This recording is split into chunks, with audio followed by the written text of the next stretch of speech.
Hello dear student, welcome back to my channel. आज से हम अपनी डेली प्रैक्टिस को स्टार्ट करेंगे, जो कि स्पेशली केवीएस और एनवीएस के लिए होगी। हम सबसे पहले आज इकोनॉमिक्स का क्वेश्चन को सॉल्व करेंगे, मींस एमसीक्यू सारे सॉल्व करेंगे। जैसे कि पता है कि हम ज़्यादातर एमसीक्यू ही सॉल्व करते हैं हमारे चैनल पर, ठीक है। तो हम अरिहंत का मैंने सेल्फ प्रिपरेशन गाइड लिया है। अगर आपको कोई डाउट होता है तो आप ज़रूर से बताइएगा, ठीक है। चलिए, यहाँ पर मैंने एक छोटा सा वर्ड लिखा है, मीन्स एक छोटा सा कोटेशन लिखा है, be constant for your goal. तो ये सबसे ज़्यादा इंपॉर्टेंट चीज़ है, इसलिए हम लोग डेली प्रैक्टिस शुरुआत कर रहे हैं। शुरुआत करते हैं पहले क्वेश्चन से। यहाँ पर जो हमारा पहला क्वेश्चन है, मीन्स हमारा पहला एमसीक्यू जो हमें देखने को मिल रहा है वो है, एक minute. Economics is a subject in which we are study about. Economics में हम लोग, मतलब इकोनॉमिक्स जो सब्जेक्ट है उसमें हम लोग किसकी स्टडी करते हैं? सोशल प्रॉब्लम की, इन्वायरमेंट प्रॉब्लम की, इकोनॉमिक प्रॉब्लम की, या फिर पर्सनल प्रॉब्लम की। तो जाहिर सी बात है यहाँ हो जाएगा ऑप्शन नंबर 3, जो कि है इकोनॉमिक प्रॉब्लम।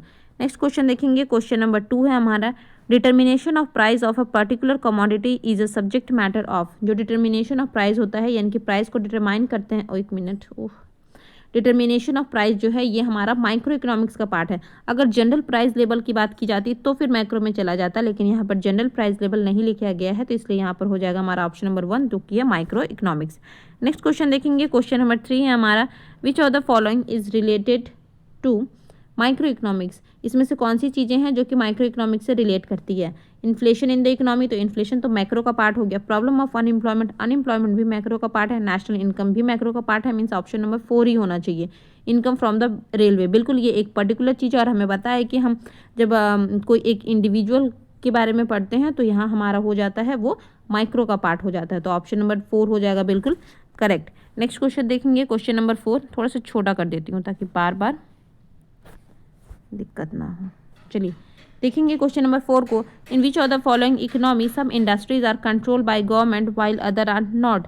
यानी कि यहाँ पर वैसी इकोनॉमी है जो कि जहाँ पर कुछ इंडस्ट्री को कंट्रोल किया जा रहा है गवर्नमेंट के द्वारा और कुछ को नहीं। ये यहाँ पे लिखा है सम इंडस्ट्री ना, मीन्स कुछ इंडस्ट्री को कंट्रोल किया जा रहा है गवर्नमेंट के द्वारा और कुछ को नहीं। तो इसका मतलब ये क्या हो जाएगा? मिक्स्ड इकोनॉमी है ना। मिक्स्ड इकोनॉमी में क्या होती है कि कुछ कंट्रोल गवर्नमेंट के हाथ में होता है और कुछ कंट्रोल प्राइवेट सेक्टर के हाथ में होता है। तो ऑप्शन नंबर 3 यहाँ पर हो जाएगा बिल्कुल करेक्ट।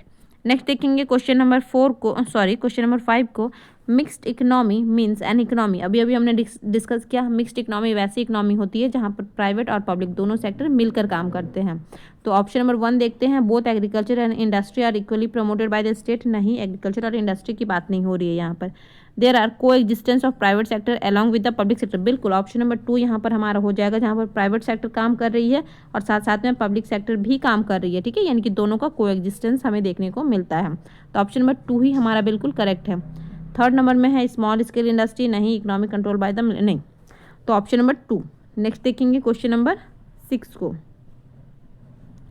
क्वेश्चन नंबर 6 हमारा क्या कहता है, विच of the following is not the feature of socialist economy. इसमें से कौन सा सोशलिस्ट इकोनॉमी का फीचर नहीं है? तो हमें पता है कि सोशलिस्ट इकोनॉमी वैसी इकोनॉमी होती है जहाँ पर सारा कंट्रोल मीन्स मैक्सिमम कंट्रोल किसके हाथ में रहता है? गवर्नमेंट के हाथ में रहता है, और ये प्रॉफिट के लिए कम और वेलफेयर पर्पज़ के लिए ज़्यादा काम करती है। तो देखते हैं, ऑप्शन हमारे यहाँ पर नॉट लगाया गया है हमें। तो सोशल वेलफेयर बिल्कुल ये तो करती है। फ्रीडम ऑफ इंटरप्राइजेस, नहीं, फ्रीडम ऑफ इंटरप्राइजेस नहीं होता है। पब्लिक ओनरशिप, हाँ, पब्लिक यानी कि गवर्नमेंट ही उसको रन करवाती है। ज़्यादातर इकोनॉमी का जो कंट्रोल होता है वो पब्लिक के हाथ में ही होता है, पब्लिक सेक्टर के हाथ में। और प्लानिंग मैकेनिज्म तो बिल्कुल प्लानिंग से ही होता है। तो यहाँ पर हो जाएगा ऑप्शन नंबर 2 बिल्कुल करेक्ट हो जाएगा, ठीक है। ये कन्फ्यूज़न हो रहा है क्या? सोशल वेलफेयर नहीं, मतलब यहाँ पे नॉट पूछा है ना, तो इसलिए यहाँ पर हो जाएगा फ्रीडम ऑफ इंटरप्राइजेज, जो कि कैपिटलिस्ट इकोनॉमी का पार्ट है। नेक्स्ट देखेंगे मीन्स फीचर है। क्वेश्चन नंबर 7 को देखेंगे, विच of the following statements regarding socialist economy is not correct. यहाँ पे भी नॉट में बोला गया है।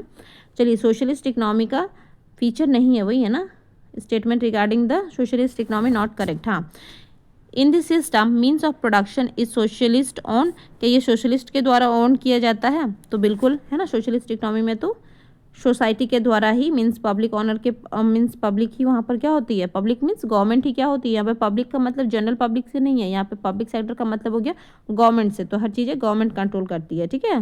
नेक्स्ट है हमारा, socialist economy favours corporative society. नहीं, कॉर्पोरेटिव सोसाइटी होगा तब तो फिर वो कैपिटलिस्ट में चला जाएगा। It predominant in USA and Cuba. USA में तो चलता है capitalist economy. It emphasized on meeting, एक minute, human need to create profit, तो यहाँ पर क्या हो जाएगा, क्या it emphasize on the maintain human need to create profit, तो यहाँ पर क्या हो जाएगा, हमें चूंकि पूछा गया था कि इसमें क्वेश्चन नॉट में, तो यहाँ हमारा हो जाएगा नॉट है। तो it prominent in USA and Cuba, अगर आप इस ऑप्शन को देखेंगे तो यहाँ पर यूएसए और क्यूबा में सोशलिस्ट इकोनॉमी नहीं है ना, मतलब ये स्टेटमेंट क्या है, करेक्ट नहीं है।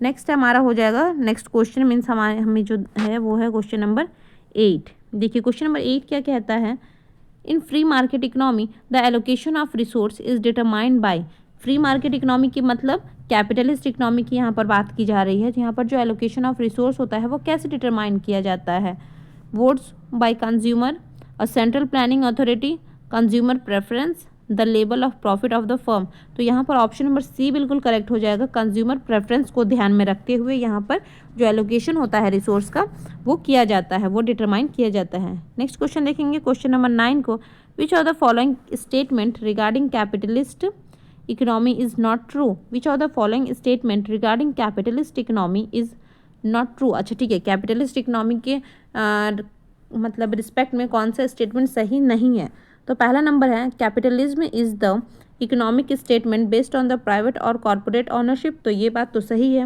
ना, हमें तो नॉट में पूछा गया है। नेक्स्ट है हमारा capitalist favour the government interference in the economy, कि कैपिटलिस्ट में गवर्नमेंट इंटरफेरेंस होता है, तो बिल्कुल नहीं, ये ऑप्शन क्या है, गलत है। गलत है मीन्स यही सही है क्योंकि हमें तो पूछा ही नॉट में आंसर है। Capitalism is a characterized by the competition in the market, हाँ कैपिटलिस्ट इकोनॉमी मार्केट फ्री, हाँ तो ये बात भी सही है, तो यहाँ पर हो जाएगा ऑप्शन नंबर 2। नेक्स्ट क्वेश्चन देखेंगे क्वेश्चन नंबर 10 को हमारा, एक मिनट, मार्केट इकोनॉमी। अच्छा जो यहाँ पे तो मैचिंग करना है, तो मैचिंग करने के लिए तो आपको पता ही है कि हम कैसे करते हैं, जो स्टेटमेंट लेंदी होता है पहले हम उसको पढ़ेंगे, ठीक है, ताकि शॉर्ट हमारा जो हो वो निकालने में ईजी हो। System providing living to the people, इनकी वैसा सिस्टम जो कि लिविंग प्रोवाइड करता है, तो इसे हम क्या बोलेंगे, इसे हम बोलेंगे इकोनॉमी, तो 1 का हो जाएगा, मतलब डी का हो जाएगा 1। नेक्स्ट है हमारा नो कंट्रोल ऑफ गवर्नमेंट, अभी अभी हमने पढ़ा कि नो कंट्रोल कहाँ पर होता है गवर्नमेंट का, तो वो होता है ये में मार्केट इकोनॉमी में, ठीक है, कैपिटलिस्ट इकोनॉमी में। फुल कंट्रोल ऑन गवर्नमेंट, ये तो सोशलिस्ट इकोनॉमी होगी, सोशलिस्ट इकोनॉमी को हम लोग सेंट्रल प्लान इकोनॉमी भी बोलते हैं। और पार्शियल कंट्रोल ऑफ गवर्नमेंट, यानी कि पार्शियल कंट्रोल का मतलब हो गया कि कुछ जो सेक्टर हैं वो प्राइवेट के द्वारा रन करवाए जा रहे हैं और कुछ पब्लिक के द्वारा, यानी कि दोनों का ही पार्टनरशिप से चल रहा है, तो इसे हम लोग बोलेंगे मिक्स इकोनॉमी। तो यहाँ पर हो जाएगा हमारा ए का 2, ए के लिए 2, बी के लिए 3, सी के लिए 4 और डी के लिए 1, यानी कि 2 3 4 1, 2 3 4 1, ये ऑप्शन नंबर ये हो जाएगा ना 3, एक मिनट यहाँ पे जगह ही नहीं है, यहाँ पर हो जाएगा हमारा ऑप्शन नंबर 3, 2 3 4 1। नेक्स्ट देखेंगे क्वेश्चन नंबर 11 को, central economic problem are the problem of a, जो सेंट्रल इकोनॉमिक प्रॉब्लम है वो कैसी प्रॉब्लम है, market economy, socialist economy, mixed economy या फिर ऑल ऑफ दिस, तो ये जो प्रॉब्लम है ये सबकी ही प्रॉब्लम है ना, सेंट्रल इकोनॉमिक प्रॉब्लम है ये, यहाँ पर कोई पर्टिकुलर इकोनॉमी की बात नहीं की जा रही है, ये जो इकोनॉमिक प्रॉब्लम है वो तीनों ही सेक्टर में देखने को मिलेगी, तो ऑप्शन हो जाएगा हमारा 4 जो कि है ऑल ऑफ दीज। नेक्स्ट देखेंगे central problem arise in an economy due to, जो सेंट्रल प्रॉब्लम अराइज होती है वो क्यों होती है, लिमिटेड रिसोर्स तो है इसके कारण होती है, अनलिमिटेड ह्यूमन वांट्स, अच्छा यहाँ पे भी ऑल ऑफ दीज है क्या, हाँ क्योंकि ये दोनों ऑप्शन तो होगा ही, अल्टरनेटिव यूज ऑफ रिसोर्स, बिल्कुल ये तीनों ही ऑप्शन हो जाएंगे हमारे, क्योंकि लिमिटेड रिसोर्स है हमारे पास और अनलिमिटेड वांट्स है, उसके अलावा अगर हम देखेंगे तो हमारे पास जो रिसोर्स है उसकी अल्टरनेटिव यूजेज हैं, इंसान समझ नहीं पाता है कि उसको कहाँ यूज़ करना है उस रिसोर्स को, तो ये एक प्रॉब्लम है, ठीक है, ये एक प्रॉब्लम नहीं है, मतलब सेंट्रल प्रॉब्लम यही है इकोनॉमी की।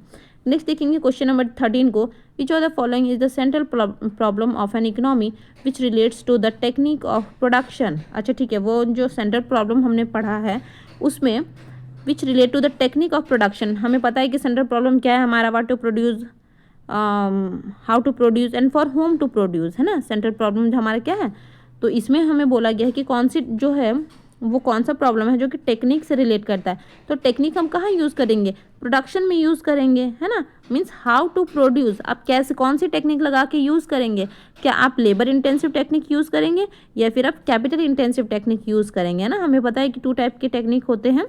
चलिए तो यहाँ पर हो जाएगा ऑप्शन नंबर 2, बहुत ज़्यादा डिटेल नहीं कर रहे हैं, मीन्स डिस्कशन नहीं कर रहे हैं, अगर बहुत ज़्यादा डिस्कशन करेंगे तो फिर बहुत लेंदी हो जाएगा वीडियो, हम ज़्यादा से ज़्यादा मतलब कम टाइम में हम ज़्यादा से ज़्यादा क्वेश्चन को कवर करने का टारगेट बना रहे हैं, ठीक है। चलिए नेक्स्ट देखेंगे क्वेश्चन नंबर 14 को। यहाँ पे भी मैचिंग करना है और हमें पता है कि हम सबसे पहले तो लेंदी स्टेटमेंट को पढ़ेंगे ताकि हमारा मैचिंग ईजी हो जाए। फर्स्ट है हमारा choice of technique of production, यानी कि वो टेक्निक को हमने जो चॉइस करना है उसे हम लोग कैसे बताते हैं, मीन्स वो कौन सा प्रॉब्लम है हमारा। तो ये तो अभी हमने एमसीक्यू के थ्रू किया ना, इसके पहले वाले क्वेश्चन में। चॉइस मतलब क्या, टेक्निक को हमें चॉइस करना है, तो ये हो जाएगा हाउ टू प्रोड्यूस, कौन सी टेक्निक लगानी है, ठीक है, कैपिटल लगाना है या फिर लेबल लगाना है।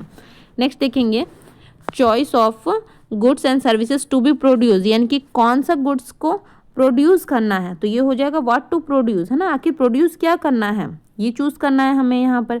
नेक्स्ट हमारा है डिस्ट्रीब्यूशन ऑफ इनकम।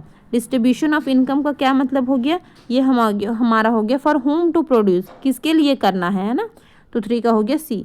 नेक्स्ट बचा हमारा the amount of other commodity sacrifice, तो अदर कमोडिटी सेक्रीफाइस ये हो गया हमारा अपॉर्चुनिटी कॉस्ट, जो कि बहुत ही ज़्यादा इंपॉर्टेंट सा टॉपिक है, आप स्टार्टिंग से पढ़ रहे होंगे इस चीज़ को, है ना, अपॉर्चुनिटी कॉस्ट को, तो यहाँ पर डिस्कशन नहीं बनता है। तो यहाँ हमारा हो जाएगा ए का 2, बी के लिए हो जाएगा 1, सी के लिए हो जाएगा 3 और डी के लिए हो जाएगा 4, यानी कि 2 1 3 4। देखते हैं 2 2 1 3 4, ठीक है, 2 1 3 4 2 1 3 4, ऑप्शन नंबर 2 बिल्कुल करेक्ट है। नेक्स्ट देखेंगे क्वेश्चन नंबर 14 को, सॉरी 14 तो हो गया 15। Production possibility curve has a, production possibility curve का कैसा मतलब वो कर्व कैसा होता है, तो negative slope, positive slope, either 1 और 2 या फिर नन ऑफ दी अबव। तो अगर हम मोटे मोटे तौर पर बात करें प्रोडक्शन पॉसिबिलिटी कर्व की, तो वो कैसा होता है, इस तरीके का, है ना, तो ये हमारे क्या है, negatively slope, option number 1। Next question है हमारा which of the following is not an assumption of PPC. PPC का एजम्पशन कौन सा नहीं है ना, हमसे नॉट में पूछा गया है। रिसोर्स आर फिक्स, तो रिसोर्स तो फिक्स होते हैं।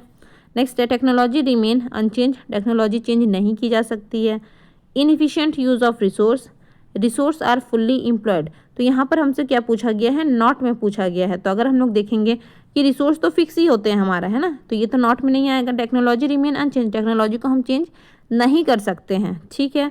इनएफिशिएंट यूज़ ऑफ रिसोर्स, यानी कि आप कंप्लीटली रिसोर्स को यूज़ ही नहीं कर रहे हैं। उसके बाद है रिसोर्स आर फुल्ली एम्प्लॉयड, तो यहाँ पर हमारा क्या हो जाएगा, यहाँ हमारा हो जाएगा नॉट है ना, टेक्नोलॉजी चेंज नहीं होगी, ये भी एक एजम्पशन है। इनएफिशिएंट यूज़ ऑफ रिसोर्स, यहाँ पर ऑप्शन नंबर सी बिल्कुल करेक्ट हो जाएगा, ठीक है, कि आप क्यों रिसोर्स को यूटिलाइज नहीं करेंगे जब आपके पास है। और यहाँ पर फुल्ली एम्प्लॉयड का मतलब हो गया कि आप जो है उसको तो आप फुल्ली एम्प्लॉयड करेंगे ना, जो भी आपके पास रिसोर्स है, तो आप उसको इनएफिशिएंट यूज़ क्यों करेंगे। इनएफिशिएंट यूज़ का मतलब हो गया कि उसको यूज़ नहीं करना, बचा के रखना। तो क्यों बचा के रखना है ना, ज़्यादा से ज़्यादा प्रोडक्शन के लिए हमें तो रिसोर्स लगाना है ना, तो यहाँ पर ऑप्शन नंबर 3 हो जाएगा बिल्कुल करेक्ट। नेक्स्ट देखेंगे क्वेश्चन नंबर 17। क्वेश्चन नंबर 17 है हमारा in which of the following condition PPC is a straight line. अच्छा, विच कंडीशन में जो पीपीसी कर्व होता है वो कैसा होता है, तो स्ट्रेट लाइन होता है ना। तो ये हमारे इंक्रीजिंग नहीं, डिक्रीजिंग नहीं, कांस्टेंट, बिल्कुल कांस्टेंट। एमओसी, एमओसी यानी कि मार्जिनल अपॉर्चुनिटी कॉस्ट में जो पीपीसी बनता है वो कैसा बनता है, तो स्ट्रेट लाइन बनता है। नेक्स्ट देखेंगे क्वेश्चन नंबर 18 है हमारा in case of decreasing MOC the shape of PPC will be. जब एमओसी हमारा डिक्रीज करता है तो हमारा पीपीसी कैसा बनता है, हमें पता है कि जब हमारा एमओसी डिक्रीज करता है, एमओसी डिक्रीज करने का मतलब है कि हमारा कर्व बनेगा ऐसा, है ना। तो ये क्या हो गया हमारा, ये हो गया हमारा, सॉरी ये मैं कुछ अलग ही क्या जो शेप बना रही हूँ, यहाँ देखिए, अगर हमारा एमओसी डिक्रीज कर रहा है तो कर्व बनेगा कुछ ऐसा। तो ये हमारा हो गया क्या, कॉन्वेक्स, कॉन्वेक्स टू ऑरिजिन, तो ऑप्शन नंबर 2 बिल्कुल करेक्ट है। और अगर इंक्रीजिंग होता तो कैसा होता हमारा कर्व, कैसा बनता पीपीसी का, तो ये हमारा बन जाता कुछ इस तरीके का, ठीक है, कॉनकेव बनता। मैंने सेम डायग्राम पे बना दिया, होप अंडरस्टूड है। नेक्स्ट देखेंगे question number 19 best shape of PPC reflect, यानी कि बेस्ट शेप किसे माना जाता है, डिमिनिशिंग अपॉर्चुनिटी कॉस्ट को, कांस्टेंट अपॉर्चुनिटी कॉस्ट को, इंक्रीजिंग अपॉर्चुनिटी कॉस्ट को। मीन्स वही वाला क्वेश्चन है, बस इधर उधर से घुमा के पूछ रहा है। तो ये सब कंपटीशन एग्जाम का ये सारी मतलब चीज़ें हो जाती है ना, आप इसे ब्यूटी बोलिए या फिर डिफ़िकल्टी बोलिए, जो आपको बोलना है, लेकिन वही सेम क्वेश्चन को ही अलग अलग वर्ड दे दे के उसको प्रेजेंट किया गया है। बेस्ट शेप क्या होता है, तो हमें पता है कि बेस्ट शेप तो इंक्रीजिंग ही होगा, है ना, इंक्रीजिंग अपॉर्चुनिटी कॉस्ट। यहाँ पर ऑप्शन नंबर 3 हो जाएगा बिल्कुल करेक्ट। चलिए नेक्स्ट देखेंगे अच्छा इस पेज में नहीं है ना, नेक्स्ट पेज में है। ठीक है, क्वेश्चन नंबर 20 से हम लोग नेक्स्ट वीडियो में करेंगे, वरना वीडियो हमारा क्या हो जाएगा, बिल्कुल लंबा हो जाएगा। ठीक है, चलिए, thank you for watching, thank you, bye bye.